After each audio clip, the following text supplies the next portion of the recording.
Hello guys, welcome to current affairs funda. अभी आपने देखा होगा कि आईबीपीएस आरआरबी में बहुत सारे ऐसे कैंडिडेट्स हैं जिन्होंने हाई कोर्ट में एक केस फाइल कर रखा है आईबीपीएस के अगेंस्ट में, जिसमें उनको रिलैक्सेशन नहीं मिल पाया फॉर्म भरते टाइम पर, क्योंकि जो नोटिफिकेशन है एक तो पहले तो वो डिले आया और जो एज कट ऑफ थी वो उन्होंने जिस मंथ में पहले 2-3 सालों में रखा करते थे वो ना रखकर उन्होंने काफी उसको डिले कर दिया। इस वजह से वो लोग ओवर एज हो गए।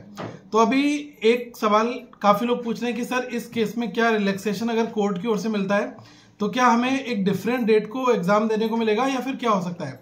देखो गाइस, मेरा जितना मानना है कि जैसे अभी ये 14 तारीख को आपकी हियरिंग होने वाली है, पहले ये 7 को होने वाली थी लेकिन किसी कारणवश अब ये आगे पोस्टपोन्ड हो चुकी है, तो अब ये 14 तारीख को हियरिंग होगी।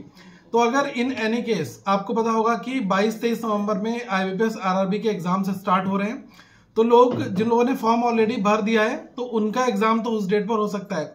अगर कोर्ट ऑर्डर पास करेगा 14 तारीख को कि इन स्टूडेंट्स को जो लोग आपके पॉलिसी और आपके जो एग्जामिनेशन शेड्यूल की वजह से जो आपने एज कट ऑफ दी है एग्जाम नहीं दे पा रहे हैं, इनको दोबारा से मौका दिया जाए, इनके फॉर्म भरने के लिए जो एप्लीकेशन फॉर्म है वो ओपन किया जाए, तो ऑब्वियसली इनकी जो डेट है वो दूसरी होगी। पूरा एग्जामिनेशन प्रोसेस जो है वो इम्पैक्ट नहीं होता है, जिस डेट में एग्जामिनेशन होना है वो डेट तो होगी।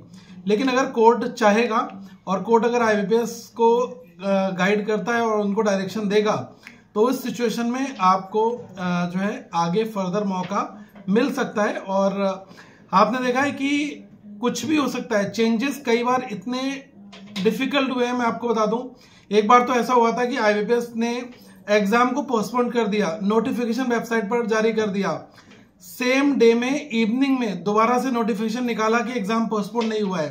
तो ये जो चीजें हो रही है ना, कभी भी कुछ भी हो सकता है। ये कंप्लीटली डिपेंड करेगा हमारे जुडिशरी के ऊपर कि वो कितने पावरफुल तरीके से जो है इन संस्थाओं को इंस्ट्रक्शंस देता है और स्टूडेंट के हित में अपनी बातों को रखता है।